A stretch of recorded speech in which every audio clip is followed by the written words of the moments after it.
As we head down to the grid now, there you see Timothy Spearson alongside Unai Moratto, P1 and 2. Adrian Gomez going from 3rd place. It's green and go for the Challenger League, and it's a great start off the front of the grid. Nikolai Rogiv already having to go on the defensive, now attacks that because P2 did not get away well. Timothy Spearson leads. It was Unai Moratto who got a dreadful start and carnage. What has happened? I think the leader's had his own moment at turn 1, and now Nikolai Rogiv from 4th on the grid leads. Here we go, let's see what these guys can do. This is Salva Taylens. Oh, he's tapped. Who's he tapped around? He's tapped around Timothy Spearson. So that'll surely be looked at by race control. And Salva Taylens now coming under pressure from that of David Verthwich. I'm sure he tapped round Timothy Spearson there. I'm sure he can get a replay. As always, chaos. It's absolute chaos here in the F2 race at the Challenger League. And now Taylens has dropped down to 10th.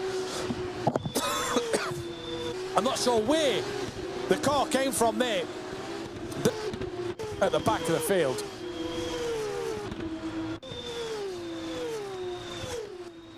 Here is Mario Stanic now having a look on Marino. Can't do anything there at the moment. Spearson's got past Genderi just a little bit up the road. Gomez has got back ahead of Rogiv, it's saying. Moratto's apparently past Portsman, so I think there's a little problem with the timing screen there. Gomez is now past Miguez. Stanic has passed Marino. You see that there. And there's Salva Taylens waiting on. But now for Mario Stanic, he's right onto the back of Harry Skenderi. It's just showing that the drivers here are able to quickly gain onto the next one because they're so close together. Remember at lap 2 where Spearson had been spun around at the final corner, dropped down to 11th and 10th. He's now sitting 5th with the fastest lap. And on the back of Moratto for P4.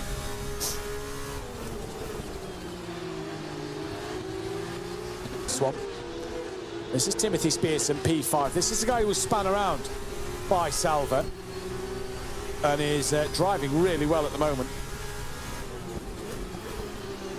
He's on the back of Unai Moratto and Nikolai Rogiv for P3.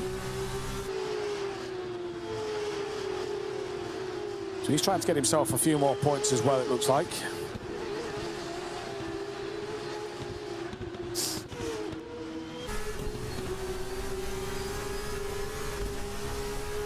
Here we go. Users push to pass out the penultimate corner.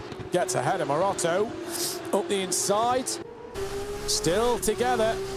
Oh, what a shot. Timothy Spearson looking back at the driver's helmet. And you see Unai Moratto just pull away. Rogiv uses push to pass to try and pull away from the pair of them. As down the start line we go. Spearson on the inside line. Unai Moratto to the outside, and Timothy Spearson, oh, he's missed his brakes, manages to keep it on the road and hangs on in there. No, he doesn't, because there's Unai Moratto coming back at him up the hill towards turn 4. Moratto gets back in front, and now Spearson will have a look up the inside into 4. Brakes a little earlier, gets released off the brakes quicker than Unai, carries the momentum through, and Spearson now still together into 5, into 6. Unai Moratto round the outside into 7, and now Tim Portsman has come to have a go as well.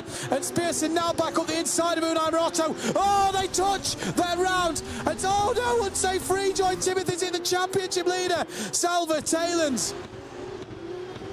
A little silly there from Timothy on the unsafe rejoin, you have to say.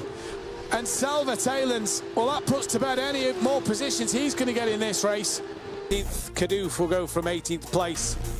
Halen will go from 19th, and Spearson from the back of the grid as the lights already appear on screen. This is a quick start to this race. And it's green and go for the penultimate round of the season here. It's a good start from the front of the grid from that of Mario Stanic. Salva Taylens already looking up the inside of Tim Portsman as they come into turn 1. Round the outside, and that's Portsman who got a tap from, I believe, Melvin. There's carnage in the background as well, but Salva Taylens manages to get away, and he's already looking on the back of that of Stanic. Oh, there's contact in Eau Rouge. They're off, sideways and into the wall goes Stanic. That's a huge moment for the championship leader. And Borges also now gets the run up the Opel Rouge and Radion down the Camel straight. Tim Portsmatter, no David Verthrich now leads this race. He's side by side with Melvin, who's going to look up the inside into Le Com. And Borges also is having a look up the inside as well of that of Shoot. There's more dramas. Drivers off everywhere in the start of this one. And I believe that may have been Scanderi and Troninger who have dropped down the order as well. But it's David Verthrich who leads from Melvin. Tim Portsmatter is now back up to third. Roberto Miguez is fourth from Nikolai Rogiviu. And that's was that Portsmatter sideways there? Believe it was. Yes, it was indeed. He's down to seventh. As Melvin now sat P2 on the back of David Verthrich. It has all gone wrong at the start of this race. What a disastrous start in the F2. Timothy Spearson was 20th. He's now up to 12th. Morotto just patiently waits for a move. Oh, on the outside curb. Big moment again. That's going to lose him a lot of time from Tim Portsmatter. In fact, he's going to put him under pressure from Ivan Marino. Bit of a tap there between the two drivers. And now that's brought Timothy Spearson into play. He's come from the back of the grid. And he's now sitting in P9 is Timothy Spearson. In the blue car there, look. So for Spearson then,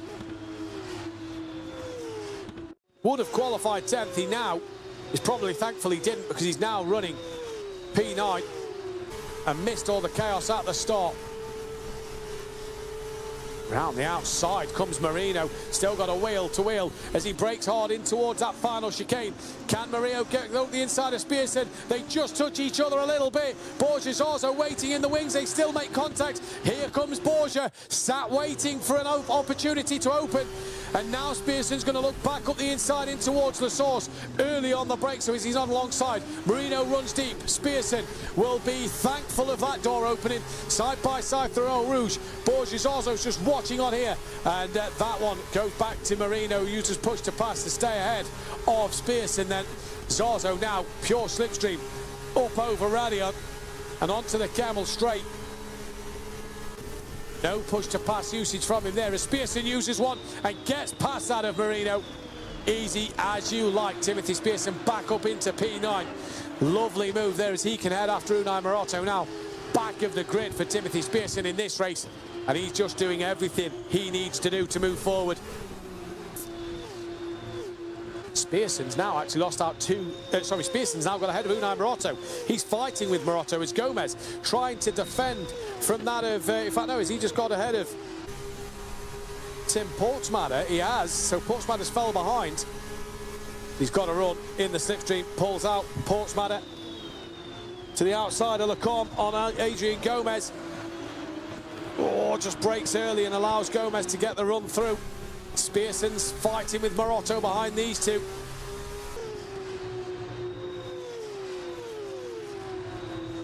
Timothy Spearson uses push to pass. There is the updated championship. So for Rogiviu, he'd be looked 35 points behind. So he needs them extra couple of points. Timothy Spearson getting past Adrian Gomez now. One usage of push to pass left for him. And he puts himself up into 7th place from 20th place on the grid. He is flying in this race. The Aussie.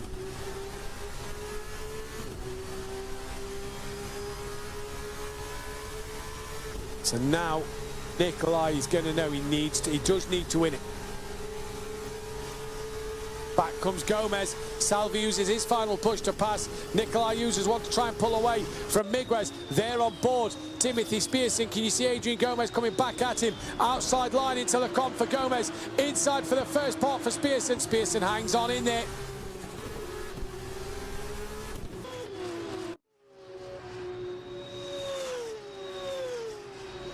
Great drive from Timothy Spearson, though. This has been the drive of the day, I'd say. 20th to 7th at the moment. Really good drive. What could he have done if he was 10th, if he'd have stayed out of trouble as well? Ivan Moreno and Adrian Gomez. What's happened to Timothy Spearson? Salva Taylor just dropped back behind Astrid Vollenweider. And Timothy Spearson now has dropped down to 11th place. He was running well. And he's now actually down to 13th. So he's had a massive moment somewhere.